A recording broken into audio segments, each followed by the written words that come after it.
بڑی خوبصورت حدیث ہے، سنیے گا۔ حضرت ابو سعید خدری رضی اللہ تعالیٰ عنہ حدیث کے راوی ہیں، بخاری میں موجود ہے۔ ارشاد فرماتے ہیں کہ ہم ایک سفر پہ تھے، واپس آ رہے تھے، ایک جگہ رات کو قیام کیا، سونا تھا، بستی تھی۔ بستی کے لوگوں نے نہ کھانا پوچھا نہ پانی پوچھا، کوئی ضیافت نہیں کی۔ آدھی رات کا وقت آیا تو ایک بندہ دوڑا دوڑا آیا، کہنے لگا ہمارے سردار کو بچھو نے کاٹ لیا ہے، تم میں سے کوئی بندہ دم درود کر لیتا ہے؟ تو ایک صحابی کہنے لگے کر تو لیتے ہیں، پر تم نے چونکہ ہمیں کھانا پانی تک نہیں پوچھا، تم اگر دم کراؤ گے تو مفت نہیں کریں گے۔ بخاری پڑھ رہا ہوں، پیسے لگیں گے۔ کتنے پیسے؟ بکریوں کا ایک ریوڑ پورا۔ شارحین نے لکھا ہے 40 بکریاں۔ کنے دمہ دیاں؟ او بھائی اس سے کوئی بندہ جواز نہ لے کہ پیسے لینے جائز ہیں، اس سے جواز نہ حاصل کرے۔ آپ بات کو سمجھیں، پس منظر کیا ہے؟ پانی تک نہیں تم نے پوچھا۔ کچھ لوگوں کا علاج ہوتا ہے، انہوں نے کہا پیسے لیں گے دم کر دیں گے۔ صحابی نے کہا، حضرت ابو سعید خدری رضی اللہ تعالیٰ عنہ فرماتے ہیں وہ چونکہ تنگ تھے، بچھو کاٹ گیا اور سردار کو کہا چل تو صحیح نا۔ وہ صحابی گئے، سورہ فاتحہ پڑھ کے دم کیا، اور حدیث بخاری سے میں آپ کو دکھاؤں گا۔ لوگ کہتے ہیں دم کدھر سے آ گیا؟ بخاری پڑھ رہا ہوں، صحیح بخاری۔ شفا تو اللہ نے دینی ہے نا، رب کریم نے شفا دے دی۔ بکریاں لے لی، آ گئے جہاں آرام کر رہے تھے اس جگہ۔ صحابہ میں اختلاف ہو گیا، کچھ کہنے لگے بکریاں لینی چاہیے تھی، کچھ کہنے لگے نہیں لینی چاہیے تھی۔ حضرت ابو سعید خدری رضی اللہ تعالیٰ عنہ فرماتے ہیں پھر ہم نے فیصلہ کیا چپ کر کے سو جاؤ، صبح حضور کی بارگاہ میں جائیں گے۔ اگر کریم نے کہا لینی چاہیے تھی پھر تو موج بن گئی، اور اگر کہا نہیں لینی چاہیے تھی تو بکریاں ہانک کے واپس کر دیں گے۔ مسئلہ کیا ہے؟ کہتے ہیں صبح گئے حضور کی بارگاہ میں، جا کے مسئلہ عرض کیا، یا رسول اللہ انہوں نے بھی پانی کوئی نہیں پوچھا تھا، ہم نے بھی کہا دم کریں گے تو پیسے لیں گے، تو ہم نے یہ بکریاں لی ہیں۔ شارحین لکھتے ہیں 40 تھی شاید۔ تو یا رسول اللہ اب کیا کریں؟ حضور مسکرانے لگے، حضور مسکرانے لگے۔ جس کے گچھے سے لچھے جڑے نور کے، ان ستاروں کی نزہت پہ لاکھوں سلام، اور جس کی تسکین سے روتے ہوئے ہنس پڑے، اس تبسم کی عادت پہ لاکھوں سلام، اور ان کی باتوں کی لذت پہ بے حد درود، ان کے خطبے کی ہیبت پہ لاکھوں سلام۔ حضور مسکرانے لگے اور مسکرا کے پوچھا اچھا پڑھا کیا تھا؟ یا رسول اللہ سورہ فاتحہ۔ فرمایا سکھائی کس نے تھی؟ کہا یا رسول اللہ آپ نے۔ فرمایا پھر آدھی بکریاں میری ہیں آدھی تمہاری ہیں، پر میرا حصہ نکالو نا بھائی۔ حضرت عائشہ صدیقہ رضی اللہ تعالیٰ عنہ فرماتی ہیں میں نے نبی پاک صلی اللہ تعالیٰ علیہ وآلہ وسلم کو نا مرض وصال تک دیکھا ہے، حضور کے وصال تک، کہ حضور قرآن پاک کی آخری 2 سورتیں پڑھ کے سورت فلق اور ناس اپنے ہاتھوں پہ پھونکتے تھے، پھر جسم پہ ملتے تھے۔ قرآن پاک میں شفا ہے۔ اب تو لوگوں نے دم درود کو نا اس کو بڑا ہلکا سا کام سمجھ لیا۔ ویسے بھی یہ عاملوں کے ہتھے چڑھ گیا، ملنگوں کے ہتھے چڑھ گیا، کاروبار بن گیا، تجارت بن گئی۔ ورنہ قرآن پاک کی آیات پڑھی جائیں تو حضور نے فرمایا سورہ فاتحہ میں شفا ہے، اس میں کرم ہے۔ یہ چیزیں جو بڑی ہمارے لیے سود مند تھی، فائدہ مند تھی، ہم چھوڑ گئے۔ میرے نبی کریم علیہ الصلوۃ والسلام نے مصلی سے دل لگانے کا درس دیا، حضور نے توجہ دلائی۔ صحابہ اس ذوق کے حامل لوگ تھے، وہ کوشش کرتے تھے۔ جناب صدیق اکبر رضی اللہ تعالیٰ عنہ کا عبادت کا مزاج ہمیشہ قائم رہا۔ حضرت عمر فاروق ساری رات اللہ کے حضور کھڑے رہے۔ حضرت عثمان غنی رضی اللہ تعالیٰ عنہ عشاء کی نماز پڑھ کے 2 رکعتوں کی نیت باندھتے تھے، 15 سپارے پہلی رکعت میں پڑھ دیتے اور 15 سپارے قرآن مجید کے دوسری رکعت میں پڑھ دیتے۔ آپ نے نا حضرت عمر فاروق کے وصال کے بعد ان کی ایک بیوہ سے نکاح کیا، حضرت عثمان غنی نے نکاح کیا۔ وہ خاتون آپ کے نکاح میں آئیں تو عرض کرنے لگی امیر المومنین میرے لیے اعزاز تو بہت ہے کہ میں امیر المومنین کی بیوہ تھی تو امیر المومنین کی منکوحہ ہو گئی ہوں، لیکن حضور نہ تو میں جوان ہوں کہ میرے اندر رغبت ہوتی اور نہ میں اب اس قابل ہوں کہ کوئی خدمت کر سکوں، میرے ساتھ نکاح کی وجہ کیا بنی؟ تو عثمان غنی رو پڑے، فرمانے لگے میں نے عمر فاروق کو مسجد میں اپنے رب سے ڈرتے ہوئے دیکھا ہے، میں نے اسے روتے ہوئے دیکھا ہے، عدل کرتے دیکھا ہے، انصاف کرتے دیکھا ہے، امت کی خیر خواہی کرتے دیکھا ہے۔ تمہارے ساتھ نکاح اس لیے کیا ہے کہ تم مجھے یہ بتاؤ کہ عمر فاروق گھر کے اندر اپنے رب کو کیسے راضی کرتے تھے، گھر کے اندر کیسے راضی کرتے تھے، وہ طریقے بتلاؤ، تم بتاتی جانا اور میں بھی اسی طرح گھر میں عبادت کروں۔ میرے رسول کریم علیہ السلام نے ارشاد فرمایا، حضور فرمانے لگے جس گھر میں اللہ کا ذکر ہوتا ہے وہ گھر زندوں کا ہے، اور جس گھر میں رب کریم کا ذکر نہیں ہوتا وہ گھر زندوں کا نہیں ہے۔ گھر نا ہم نا کتابوں میں پڑھتے ہیں کہ ایک بزرگ کہتے ہیں، حضرت فضیل بن عیاض کہتے ہیں کہ میں ایک گلی سے گزر رہا تھا تو گھر کے اندر کسی قاری صاحب نے قرآن کی آیت پڑھ دی، وَلِمَنْ خَافَ مَقَامَ رَبِّهِ جَنَّتَانِ۔ میں تے میرے کانوں سے ٹکرائی تو اللہ نے میری کایا ہی پلٹ دی، میں توبہ کر گیا۔ اب گھر کے اندر سے آواز آئے تو صحیح نہ تلاوت کی، پر اندر سے آواز آتی نہیں ہے، ڈیک بجنے کی آواز آتی ہے، یا ٹی وی چلنے کی آواز آتی ہے، یا دھوم مچانے کی آواز آتی ہے۔ عبادت کا وہ جو خاص شوق تھا، وہ جو حسن تھا، وہ جو توانائی تھی، وہ جو بات تھی۔ ایک جگہ پہ ہم بیٹھے تھے تو وہاں ایک صاحب آئے اور انہوں نے آتے ہی کہا کہ مہربانی کریں ذرا مجھے مصلی دے دیں، میرے نہ کچھ نفل رہ گئے۔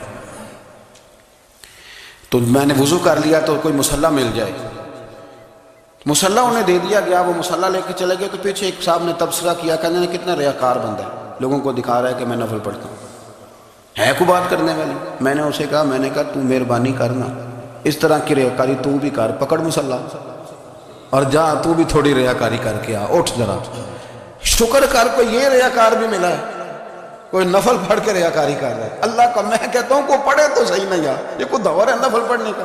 اس میں تو لوگوں کا مزاج ہی نہیں، طبیعت ہی نہیں۔ میں نے کہا چل مہربانی کر یہ لے مصلی اور تو بھی جا تھوڑی سی، یا کاریا ریاکاری کرو تو صحیح نا، مزاج ہی نہیں، ذوق۔ جمعے کی نماز پڑھ کے یوں دنیا بھاگتی ہے، او ہو پتہ نہیں کون سی پیچھے آگ تھی جو بجھائی جائے، اور آج تک لوگ مسئلہ پوچھ رہے ہیں کہ جمعے کی بعد والی سنتیں کتنی ہوتی ہیں۔ میں نے کہا کتنے سال ہو گئے جمعہ پڑھتے، کتنے سال ہو گئے، ابھی تک سنتوں کا نہیں پتہ، ابھی تک نہیں علم کے پہلے کتنی رکھتے ہیں اور بعد میں کتنی رکھتے ہیں۔ فجر کی سنتیں کب پڑھنی چاہیے؟ سنو فجر کی سنتوں کے بارے میں۔ میرے رسول کریم سید عالم صلی اللہ تعالیٰ علیہ وسلم سے ایک صحابی نے پوچھا تھا، حضور میری فجر کی سنتیں رہ گئیں یا رہ جاتی ہیں تو حکم کیا ہے؟ کیا انداز ہے حضور کا؟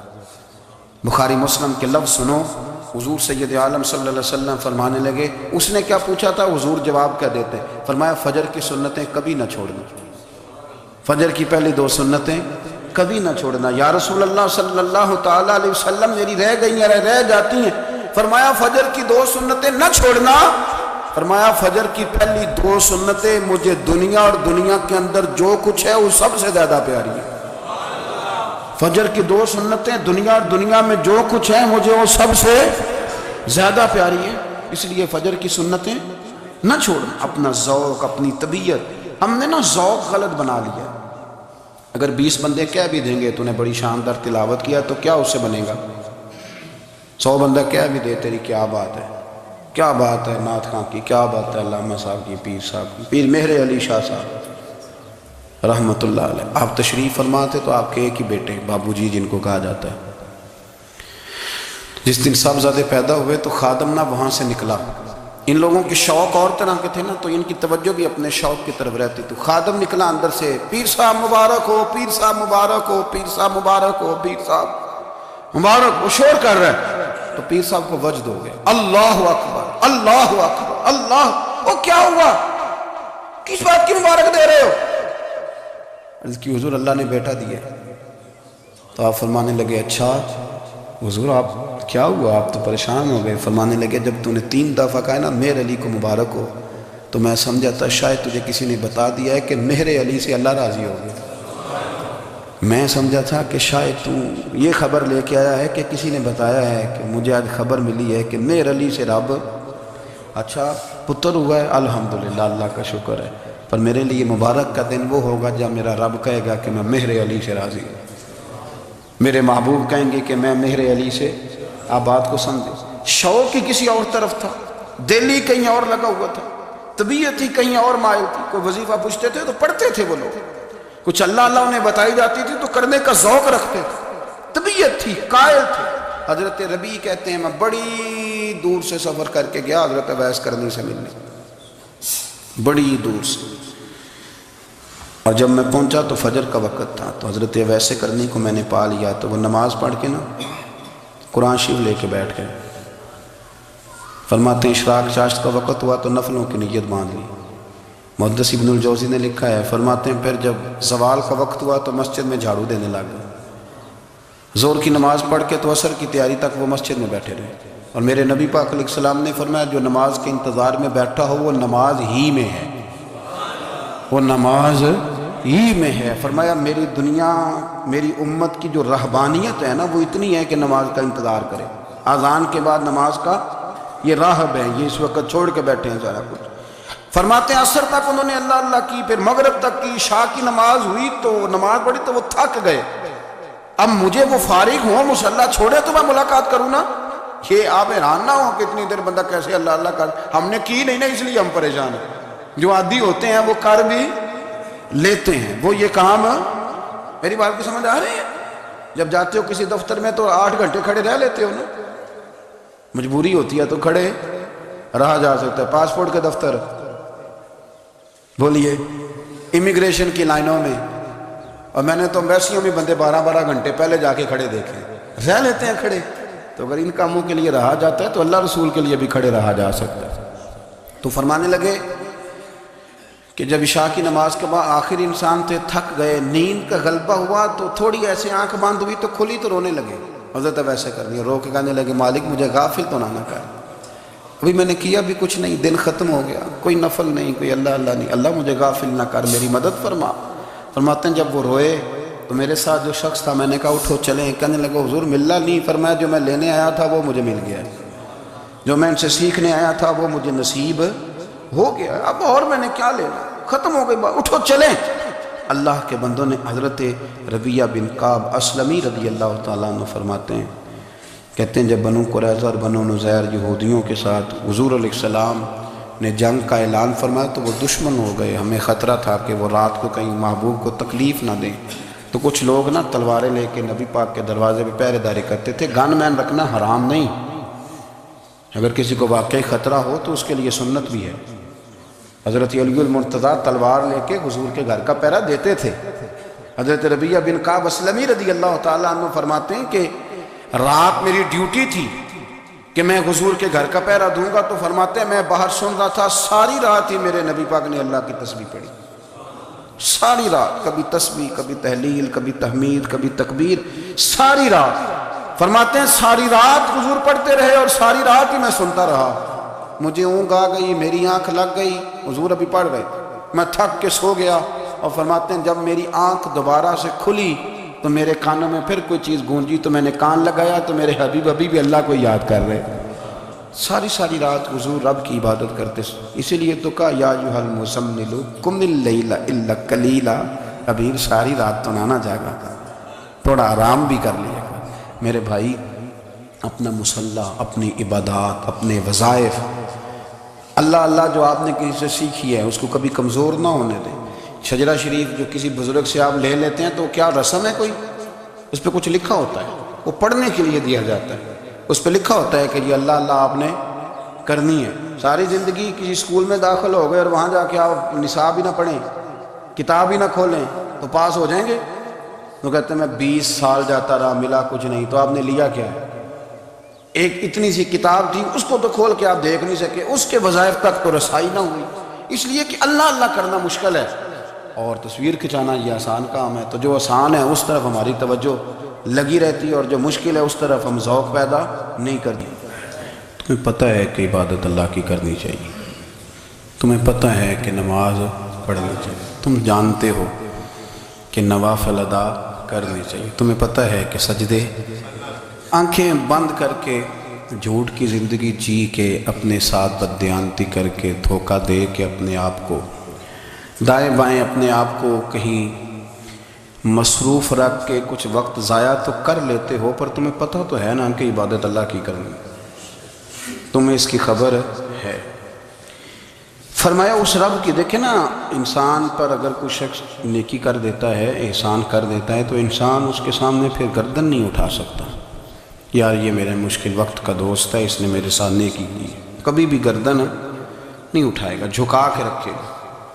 تو اگر عام کوئی نیکی کر دے تو اس کے سامنے انسان کبھی گردن نہیں اٹھاتا، تو جو رب ساری نعمتیں عطا فرمائے، جو کہے کہ تیری تخلیق میں نے کی، تجھ سے پہلوں کو بھی پیدا میں نے کیا، تیرے لیے زمین کا بچھونا بھی میں نے بچھایا، آسمان کی چھت بھی میں نے لگائی، تیرے لیے زمین سے ساری اناج کو، پھل کو، کھیتیوں کو نکالا بھی تیرے لیے، اب تو اس طرح کر کہ تو میری عبادت کر، تو میری بارگاہ میں جھک جا۔ بہت سارے نشے لوگوں کو لگے ہوئے ہوتے ہیں، ہر آدمی کوئی نہ کوئی نشہ کرتا ہے، کوئی دولت کا کرتا ہے، کوئی شہرت کا کرتا ہے، کوئی اپنی تعریف کا نشہ کرتا ہے، دو چار لوگوں سے تعریف سن کے مطمئن ہو جاتا ہے۔ ناراض تو نہیں ہو گیا اس جملے سے؟ آپ کرتے ہیں لوگ دولت کا نشہ بھی، یہ جب نقصان ہوتا ہے تو بندے بیمار نہیں ہو جاتے، پیسے ڈوب جاتے ہیں تو لوگ بیمار نہیں ہو جاتے، تو اس کا مطلب یہ ہوتا ہے کہ نشہ ٹوٹ گیا۔ اب بہک ہوئے ہیں نا تھوڑے سے تو کانپتے ہیں، تڑپتے ہیں، پریشان۔ نشہ ہی اسی طرح ہی کرتا ہے نا، نہیں ملتا تو پریشان ہوتا ہے۔ یہ سارے نشے ہیں، مختلف قسم کا نشہ۔ اب مانتے نہیں اس بات کو، تسلیم نہیں کرتے، کیونکہ تسلیم کرنا بڑا مشکل کام ہے، اس کے لیے تو بڑی ساری چیزیں جو ہیں وہ دبوچ کے اور بڑی سارے رستے پھلانگ کے آنا پڑتا ہے، تو بڑا مشکل ہے ماننا، ورنہ کرتے ہیں ہم، ہمارا مزاج ہے۔ یہ گھومنے پھرنے کا، دنیا دیکھنے کا بھی ایک نشہ ہے، یہ بہت ساری باتیں کرنے کا بھی ایک نشہ ہے، گپ شپ کا بھی ایک نشہ ہے۔ دو چار لوگوں کی جب تک پگڑیاں نہ کھول لیں، بعض لوگوں کو نیند نہیں آتی، یہ غیبت کا، چغلی کا، بددیانتی کا، یہ بھی ایک نشہ ہے۔ اس پر ملا رومی رحمۃ اللہ نے بڑا کلام لکھا ہے، وہ کہتے ہیں مانگ کے کھانے کا بھی نشہ ہے، مانگ کے کھانے کا بھی نشہ ہے۔ وہ کہتے ہیں کہ ایک بھیک مانگنے والی خاتون تھی، تو بادشاہ کے پاس بھیک مانگنے آئی، تو بادشاہ کو پسند آ گئی، اس نے شادی کر لی۔ اب اس کو عادت تھی بھیک مانگ کے کھانے کی، تو وہ کنیزوں سے کہا کرتی تھی کہ فٹافٹ نہ روٹی لے کے آیا کرو، میں 2-3 دفعہ مانگوں تو پھر لایا کرو، کیونکہ ایک نشہ ہے نا، تو میں مانگوں 2-4 دفعہ تو پھر۔ تو انسان بہت سارے نشے کرتا ہے، یہ مانتا نہیں، یہ موبائل، یہ فیس بک، یہ سارے نشے ہی ہیں۔ اپنی فوٹو لگا لینا، سارا دن اسی کو دیکھتے رہنا، اور بڑے بڑے سیانے بندے جو وزادار ہیں، بڑے وزادار لوگ ہیں، لیکن وہ بھی سنجیدگی کے قائل نہیں، اس طرح کے نشوں کا شکار ہیں۔ یہ سارے نشے ہیں جو ہم نے پال لیے۔ ہمارے صوفیاء، ہمارے بزرگ فرماتے ہیں کہ تم اس طرح کرو، اگر سارے نشوں سے بچنا چاہتے ہو تو سجدے کا نشہ شروع کرو، سجدے کا نشہ شروع کرو۔ یہ نا اقبال کہتے ہیں، عطار ہو، رومی ہو، رازی، آپ بات کو سمجھیں، عطار ہو، رومی ہو، رازی ہو، غزالی ہو، کچھ ہاتھ نہیں آتا بے آہ سحر گاہی۔ کہتے ہیں بہت بڑا صوفی ہو جیسے فرید الدین عطار تھے، بہت بڑا تصوف کا امام ہو جیسے امام غزالی تھے، بہت بڑا تفسیر کا استاد ہو جیسے امام رازی ہو، عطار ہو، رومی ہو، رازی ہو، غزالی ہو، پر کچھ ہاتھ نہیں آتا بے آہ سحر گاہی۔ اگر سویرے اٹھ کے روتا نہیں نا اللہ کی بارگاہ میں، اگر تہجد نہیں نہ پڑھتا تو کچھ ہاتھ نہیں آتا بے آہ سحر گاہی، پھر اس کو کوئی چیز نصیب۔ میری بات کی سمجھ آ رہی ہے آپ حضرات؟ جب تک آپ سویرے نہیں اٹھتے، آپ اللہ اللہ نہیں کرتے، آپ کو نوافل کا چسکا نہیں، عبادت کا مزہ نہیں، فرمایا میری عبادت کرو، یہ شوق پیدا کرو، میں نے تمہیں پیدا کیا ہے۔ ہم لوگوں کے نشے، مختلف نشے، بڑا عجیب رنگ ہے۔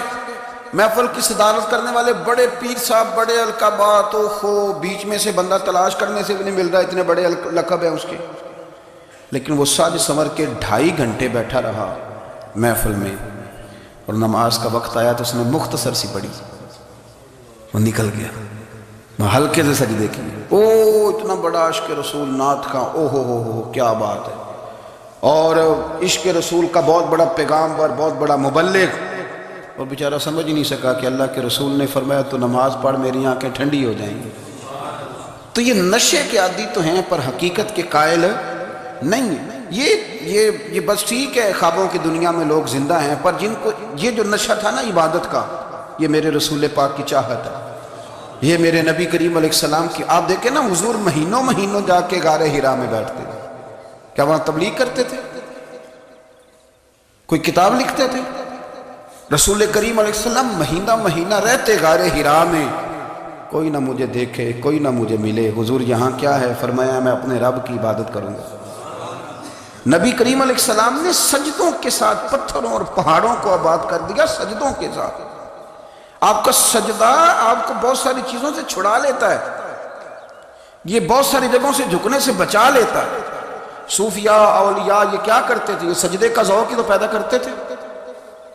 سجدے کا ذوق شاہ عبدالعزیز دباغ رحمۃ اللہ تعالی علیہ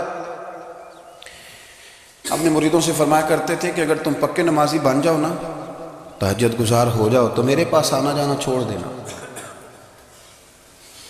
عرض کی حضور کیوں؟ فرمایا میں تمہارے اور رب رسول کے راستے میں رکاوٹ نہیں بننا چاہتا، اب میرا مقصود ہے تمہیں وہاں تک پہنچانا، جب پہنچ گئے تو پھر میری ضرورت ختم ہو گئی۔ ہاں کبھی وسوسہ آئے، شک پیدا ہو، تکلیف ہو تو آنا، ورنہ میں نہیں چاہتا کہ میں رکاوٹ بنا رہوں۔ تم اللہ اللہ کرو، اس مالک کو راضی کرو۔ میرے رسول پاک علیہ وسلم نے فرمایا بندہ اللہ کے سب سے قریب اس وقت ہوتا ہے جب وہ سجدے کی حالت میں ہوتا ہے۔ کس کے قریب ہوتا ہے؟ اللہ کے سب سے قریب ہوتا ہے، وہ بڑا نیڑے ہے رب کے، بڑا قریب ہے، اس لیے کہ وہ حالت سجدہ میں، وہ جب سجدے کرتا ہے نا اس کی بارگاہ میں جب جھک جاتا ہے۔ آپ ذرا سجدے کی کیفیت دیکھیں نا، زبان بھی یہاں ہے، آنکھ بھی یہاں ہے، کان بھی، عقل بھی ساری، اس نے سارا کچھ رکھ دیا سجدے۔ آپ وہ کبھی پیچھے جائیں تو دیہاتوں میں کہا جاتا تھا ناک سے نکیریں نکالو، بہت بڑی سزا ہوتی تھی نا، ناک سے نکیریں نکالو، بڑی سزا ہوتی تھی۔ تو اس نے کہا مالک مجھے کسی نے کہا نہیں، پر دیکھنا میں نے رکھ دی ساری عقل سجدے میں، اور رکھ کے کہا کیا؟ سبحان ربی یا اللہ، اللہ میں پست ہوں تو اعلیٰ، اللہ تو میرا رب ہے اور تو سب سے اعلیٰ اتنا۔ اور فرمایا جب یہ اس کیفیت میں ہوتا ہے تو پھر یہ اپنے رب کے قریب ہوتا ہے۔ کثرت عبادت، نوافل۔ ہمارے ہاں عمرے کی قرآن اندازی محفلوں پہ ہونے لگ گئی ہے، حالانکہ حدیث سے ثابت نہیں۔ میں دوستوں سے کہتا ہوں جائز ہے، کرنی چاہیے، عمرے کی قرآن اندازی جائز ہے، پر کسی حدیث میں نہیں آئی کہ قرآن اندازی کرو عمرہ کرو۔ حدیث میں قرآن اندازی یہ آئی ہے کہ نبی پاک علیہ السلام نے فرمایا تمہیں پتہ چل جائے نا پہلی صف کا ثواب کتنا ہے، تم قرآن اندازی کرو۔ عمرے کی قرآن اندازی کا تو پوسٹر چھپتا ہے، تو یہ والی قرآن اندازی کب ہونی ہے؟ ہونی چاہیے کہ نہیں؟ حضور نے فرمایا تمہیں پتہ چلے کہ اس کا ثواب کتنا، تو تم قرآن اندازی کرو، تم قرآن ڈالو۔ جب آپ نماز پڑھ رہے ہوتے ہیں، جب آپ کا مصلی آباد ہوتا ہے، صلاح الدین ایوبی ایک بزرگ سے ملاقات ہو گئی، بیت المقدس پر قبضہ تھا عیسائیوں کا، تو صلاح الدین بڑے پریشان تھے۔ وہ بابا جی کہنے لگے پتر کیا ہوا؟ کہنے لگے حضور پتہ چلا ہے دشمن کے 2 بحری بیڑے اسلحہ لے کے آ رہے، مسلمان پہلے ہی کمزور ہیں، اور اب اگر 2 بحری بیڑے اور آ گئے تو حضور مسئلہ بن جائے گا۔ تو میں پریشان ہوں کہ کس طرح یہ کم مسئلے والی ہماری فوج ہے کیسے مقابلہ کرے گی۔ تو بابا جی کہنے لگے پتر اس طرح کرنا، آج رات تو بھی دعا کرنا اور میں بھی کروں گا، تو بھی دعا کرنا، آپ ناراض نہ ہونا، ہم تو پیروں والے ہیں، ہم تو پیروں کے نوکر غلام ہیں، ہمارا تو گزارا ہی نہیں، ہمیں تو ملتا ہے سارا کچھ وہاں سے۔ پر میرا سوال یہ ہے کہ تعویذ لینے جاتے ہو نفل کیوں نہیں پڑھتے؟ رات اللہ اللہ کیوں نہیں کرتے؟ یہ بھی تو ہمارے بزرگوں کا ہی طریقہ ہے، انہوں نے تو ہمیں سکھایا ہے۔ صلاح الدین ایوبی سے بزرگوں نے کہا کہ رات آج نا اللہ اللہ کرنا، تو میں تیرے لیے دعا کروں گا، تو بھی دعا کرنا۔ تو بندہ جب دکھی ہوتا ہے تو سجدہ کرتا ہے، تو پھر ہی تو مصلی بھیگ جاتا ہے، پھر ہی تو مزہ آتا ہے۔ سکھی بندہ تو کعبے جا کے نہیں روتا، دکھی تھے، تکلیف تھی، تو سر رکھا سجدے میں تو تڑپ گئے۔ اور وہ بابا جی کہتے ہیں میں مسجد آیا تو صلاح الدین چیخے مار کے رو رہا تھا اور کہہ رہا تھا مالک میں کوئی اپنی شان کے لیے تو نہیں نہ لڑ رہا، اللہ کو میں کوئی قبضوں کے لیے تو نہیں لڑ رہا، مالک تیرے لیے لڑ رہا ہوں، مجھے بے آبرو نہ کرنا، میری مدد فرمانا۔ کہتے ہیں میں آیا تھا کہ مسجد میں دعا کروں گا، پر صلاح الدین ایوبی کو روتے دیکھا تو میں لوٹ گیا۔ تو سویرے صلاح الدین ملے تو بڑے خوش تھے۔ میں نے کہا پتر کیا ہوا؟ کہنے لگے حضور وہ بحری بیڑے 2 آ رہے تھے نا اسلحہ لے کے، دونوں ڈوب گئے پانی میں ڈوب گئے۔ تو بابا جی کہنے لگے صلاح الدین وہ پانی میں نہیں ڈوبے، وہ تیرے آنسوؤں میں ڈوب گئے، وہ غرق ہو گئے، وہ جو تم نے مصلی بات کیا تو وہ تیرے آنسوؤں میں ڈوب گئے، وہ غرق ہو گئے، وہ تباہ اتنے قیمتی تھے، تیرے آنسو کے بہا لے گئے دشمن کے بحری بیڑوں کو۔ میرے بھائی ٹھیک ہو گیا جی، میرے عزیز سمجھ لیں اس بات کو ہمیشہ کے لیے، اور اس پر غور کرنے اچھے طریقے سے کہ میرے رسول کریم سید عالم صلی اللہ علیہ وسلم نے نا ہماری توجہ دلائی، حضور نے ہمیں بتلایا، ہمارا ذوق بڑھایا عبادت کی طرف۔ ایک صحابی تھے حضرت ابو فاطمہ رضی اللہ تعالیٰ عنہ، یہ ترمذی شریف کی حدیث ہے۔ نبی پاک علیہ السلام نے فرمایا ابو فاطمہ قیامت کے دن مجھ سے جلدی ملنا چاہتے ہو کہ دیر کے ساتھ؟ تو کہنے لگے حضور کون ہوگا جو دیر سے ملنا چاہے، ہم نے تو جان دے دی وعدہ دیدار پر۔ اعلیٰ حضرت فرماتے ہیں جان دے دی وعدہ اور نقد اپنا دام ہو ہی جائے گا۔ مجھے لگتا ہے کہ یہ سودا نقد و نقد ہو جانا ہے، چونکہ ہم نے جان دے دی وعدہ دیدار پر۔ آپ نے وعدہ کیا تھا کہ مریں گے تو پھر زیارت ہوگی، تو مر گئے ہم زیارت کی خاطر۔ جان دے دی وعدہ دیدار پر، تو نقد اپنا دام ہو ہی جائے گا۔ اے رضا ہر کام کا ایک وقت ہے، دل کو بھی آرام ہو ہی جائے گا۔ تو حضرت ابو فاطمہ رضی اللہ تعالیٰ عنہ سے نبی پاک صلی اللہ علیہ وسلم نے فرمایا جلدی ملنا چاہتے ہو کہ دیر سے؟ اس کی حضور فٹافٹ ملنا ہے، میں نے قیامت کے دن آپ سے جلدی ملنا ہے۔ تو نبی پاک علیہ السلام نے فرمایا پھر اس طرح کرنا، دنیا میں رہ کے سجدے زیادہ کرنا، پھر سجدے زیادہ کرنا، قیامت میں ملاقات جلدی ہو جائے گی، قرب ملے گا تمہیں۔ اپنے بچوں کے اندر دیکھیں نا، ہم شوق پیدا کرتے ہیں، ہمیں صحیح لفظ نہیں بولنے آتے ہیں، پر ہم بچوں میں شوق پیدا کرتے ہیں کہ پتر ڈاکٹر بن جائے گا تو بڑا نفع کرے گا، تو لوگوں کی خدمت کرے گا، ملک و ملت کی خدمت کرے گا، تیرے ابا کا نام روشن ہوگا، تیرے دادا کی تعریفیں ہوں گی۔ ہم یہ ذوق پیدا کرتے ہیں۔ ہم اپنے نوجوانوں کے اندر یہ فکر پیدا کرتے ہیں، انہیں ہم سمجھاتے ہیں کہ میاں جب تم پڑھو گے، محنت کرو گے تو فلاں آدمی کی طرح تمہارا نام ہوگا۔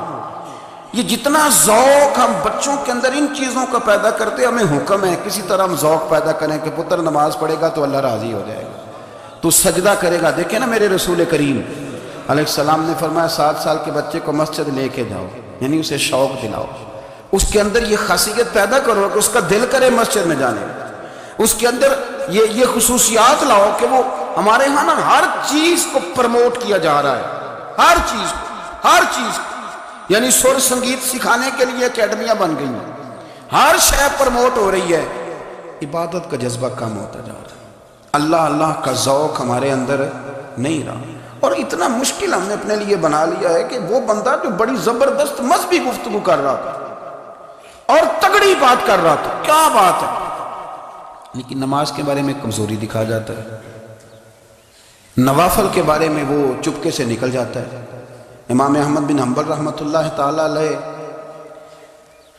مسند امام احمد بن حنبل 14 جلدوں میں ہے مارکیٹ میں، اور مجھے تو خیر پسند ہی پڑی ہے، میں نے تو کئی دفعہ پڑھی ہے۔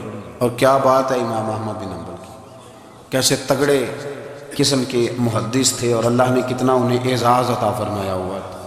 یہ کوڑے بھی کھاتے تھے دین کی خاطر، سارا کرتا لہو سے بھر بھی جایا کرتا تھا، بڑا اعزاز والا شخص تھے، بڑے اعزاز والے۔ حدیثیں جمع کرنا، حدیثیں لکھنا، حدیث پڑھانا، سارا دن رہتے تھے۔ کہہ سکتے تھے کہ میں کر تو رہا ہوں کام، اور حدیث بھی موجود ہے کہ عالم عابد سے افضل ہوتا ہے، پر اس کے باوجود امام احمد بن حنبل رحمۃ اللہ علیہ 300 نفل فرض نمازوں کے علاوہ پڑھا کرتے تھے، 300 نوافل روز پڑھا کرتے تھے۔ ان کے بیٹے نے کہا ابا جی مکان خریدنا ہے تو وہ جگہ کہاں کر کے لوں، بہت ساری آبادیاں، تو فرمایا پتر وہاں لینا جہاں مسجد قریب ہو۔ میرے رسول کریم سید عالم صلی اللہ علیہ وسلم اتنا پسند کرتے مسجد کو، اتنا پسند کرتے نماز کو، کہ رسول کریم صلی اللہ علیہ وسلم تہجد کی نماز بھی پڑھتے، پھر حضور فجر کی نماز بھی پڑھتے، نبی پاک وتر کو الگ کر کے پڑھتے، عشاء کے ساتھ نہیں پڑھتے۔ یہ تو ہم اس لیے اجازت دی ہمارے بزرگوں نے کہ بعد میں اٹھے گا کون علیحدہ وتر پڑھنے کے لیے، عشاء کے ساتھ پڑھ لیں، وتر پڑھتے، تہجد پڑھتے، فجر پڑھتے، اشراق پڑھتے، چاشت پڑھتے، پھر مغرب کی نماز کے بعد 6 رکعت اوابین پڑھتے، پھر رات کو صلاۃ اللیل پڑھتے۔ سیدہ عائشہ صدیقہ کہتی ہیں زمانہ سو جاتا اور میرے رسول مصلی بچھا کے کھڑے ہو جاتے، او یار کھیتی باڑی کر کے نہیں، محنت مزدوری کر کے نہیں۔ جناب عائشہ کہتی ہیں میں یہ بھی دیکھتی کہ حضور ایک آیت شروع کرتے تو ساری رات اسی کو پڑھتے، اور میری نظر جاتی تو قدم مبارک پہ ورم آ جاتا۔ یار نماز پڑھ کے اتنی مشقت کر کے، اتنی جد و جہد کر کے ورم آ گیا، یا رسول اللہ اتنی محنت کیوں کرتے ہو؟ فرمایا افلا اکون عبدا شکورا، کیا میں اپنے رب کا شکر گزار بندہ نہ بنوں؟ صحابہ کا ذوق عبادتوں کا، ریاضتوں کا، تلاوتوں کا، طبیعت ہے ان کی، وہ ایک دوسرے کو، حضرت مولا علی شیر خدا کرم اللہ تعالیٰ وجہہ الکریم کے زمانے میں روم کے بادشاہ نے کہا یار یہ مسلمانوں کا پتہ تو کرو، یہ آخر کیوں اتنے زیادہ مجاہد ہیں؟ اس زمانے میں جاسوس بھیجنے کا مزاج تھا، اب تو جاسوس پکڑا جاتا ہے، اب تو جاسوس اور جاسوسی کا شوق ویسے آج بھی ہے۔ عرض کروں تھوڑی سی بات اس عنوان سے، پتہ کیا ہمارا مسئلہ ہے؟ ہم جہاں جاتے ہیں نا وہاں تھوڑی خوشبو سونگنے کی کوشش کرتے ہیں، وہ کیا ہے تو یہ کیا ہے تو ادھر کیا ہے تو تھوڑا سا ادھر کیا ہے۔ میرے رسول پاک پڑھیے درود شریف، سارے پڑھیے ذرا زور سے، صلی اللہ تعالی۔ نبی پاک علیہ السلام نے فرمایا جاسوسی نہ کرنا ورنہ تم بندوں کو خراب کر دو، اور فرمایا اس طرح نہ ہو کہ تم کسی کے آپ کھول نہ نکلو تو تمہارے پہلے کھول جائیں۔ یہ جو ذوق ہے نا یہ ختم کریں، چھوڑیں، مطلب آپ کس چکر میں پڑے ہوئے ہیں؟ اتنی زیادہ توجہ کرنے کی کیا ضرورت ہے؟ نے کام سے کام رکھی، اس میں بندہ تھوڑا سا نا آسان رہتا ہے۔ یہ جو بہت زیادہ ٹٹولنے والے لوگ ہوتے ہیں نا وہ بیچارے پھر عمر ٹٹولتے ہی گزار دیتے ہیں، اس لیے کہ مزاج ہی بہت پکا ہے، بوری کا منہ کھول کے اندر تک ہاتھ ڈالنا، تو پھر کئی دفعہ سامنے سے بچھو بھی لڑ جاتا ہے، خرابی ہوتی ہے۔ تو جاسوسی کی جاتی ہے، اس نے بھی جاسوس بھیجے، کیونکہ قبیلوں کے لوگ تھے، کچھ مسلم کچھ کافر، پہچانے نہیں جاتے تھے لوگ، تو کچھ لوگ اس نے بھیجے، انہوں نے آ کے نا تحقیق کی، ریسرچ کری کہ آخر ماجرا کیا ہے، تو واپس جا کے انہوں نے رپورٹ دی نا روم کے بادشاہ کو۔ اس رپورٹ کا ایک جملہ بڑا شاندار ہے، وہ کہنے لگا بادشاہ ہمیں مسلمانوں کی کوئی سمجھ نہیں آئی، ہمیں کوئی سمجھ نہیں آئی۔ انہوں نے کہا کیوں نہیں سمجھ آئی؟ کہنے لگے یار عجیب بندے ہیں، جب رات مسلح پہ بیٹھتے ہیں تو یوں لگتا ہے ان کا دنیا سے رشتہ ہی کوئی نہیں، کوئی کسی کو نہیں جانتا، کوئی اپنے دکھ سنا کے رو رہا ہے، کوئی اپنی بات کر کے رو رہا ہے، لگتا ہے کہ ان کا کوئی رشتہ ہے ہی نہیں جب مسلح پہ بیٹھتے ہیں۔ اور فرمایا جب سویرے یہ جہاد کرنے نکلتے ہیں تو لگتا ہے ان سے زیادہ دلیر ہی کوئی نہیں۔ حالانکہ جو مسلحوں پہ رونے دھونے کے لوگ ہوتے ہیں وہ کئی دفعہ جہاد میں کام نہیں کرتے، لیکن عجیب لوگ ہیں کہ رات کے راہب ہیں، دن کے مجاہد ہیں، کوئی سمجھ نہیں آتی۔ میرے عزیز، ان لوگوں نے مسلح آباد کر کے رکھا، تلاوتیں ان کا ذوق رہی، منظر روز پڑھنا، اسباق پڑھنا، وظائف پڑھنا، یہ ان کا ذوق رہا۔ اعلیٰ حضرت بریلوی رحمت اللہ نے ایک 1000 کتاب لکھی ہے، لیکن الوظیفۃ الکریمہ کے نام سے جو وہ صبح و شام وظائف پڑھتے تھے وہ الگ انہوں نے ان کو بیان کیا، پابندی کے ساتھ اپنی اللہ اللہ کرتے۔ شیخ شہاب الدین سہروردی رحمت اللہ علیہ اس پر ایک بندے نے اعتراض کیا، اس نے کہا جی آپ کس قسم کے صوفی ہیں، مرید بیٹھے ہیں اور آپ وہاں نفل پڑھ رہے ہیں؟ یہ بھی بڑا مسئلہ ہوتا ہے نا، جو بندہ ملنے آتا ہے وہ اپنے ٹائم کے حساب سے آتا ہے، اور پھر اس کا یہ بھی خیال ہوتا ہے کہ پیر صاحب جو ہیں وہ چونکہ درویش ہیں تو نہ انہیں روٹی کھانی چاہیے نہ سونا چاہیے، چونکہ وہ درویش ہیں، اور ہم چونکہ درویشوں کے ماننے والے ہیں لہذا ہمارا یہ طریقہ ہونا چاہیے کہ جیسے ہم کہیں درویش ویسے ہی کر جائے۔ حالانکہ اس کو آپ درویش کہیں گے آپ اس کی مانیں گے، آپ منوائیں گے نہیں، ہمارا مزاج ہوتا ہے۔ شیخ شہاب الدین پر لوگوں نے اعتراض کی، حضور لوگ ملنے آئے ہیں، زیارت کرنے آئے ہیں، یہ بندے دعا کرانے آئے ہیں، اللہ اللہ کرانے آئے اور آپ نفل پڑھ رہے ہیں، کیا جملہ ہے، کیا حسن ہے، کیا خوبصورتی ہے۔ فرمانے لگے رب و رسول سے مانگنے کے لیے مصلی بچھایا ہے، اگر وہاں سے مانگوں گا نہیں تو تمہیں دوں گا کیا؟ پہلے مجھے کچھ لے تو لینے دو، اگر میرے پلے کچھ شے ہوگی تو آگے دوں گا نا، تو میں مانگنے گیا تھا کہ یا اللہ دے تیرے بندے لینے آئے، دے تو میں کچھ لوں گا تو آگے دوں گا نا۔ لیکن ہمارا یہ سٹیٹس، یہ مزاج، یہ شعور نہیں ہے۔ گپیں، کہانیاں، داستانیں، گفتگو، خطابت، واز، کیا بات، لیکن اگر کچھ کرنے کا کام ہو تو وہ نہیں ہم سے ہوتا۔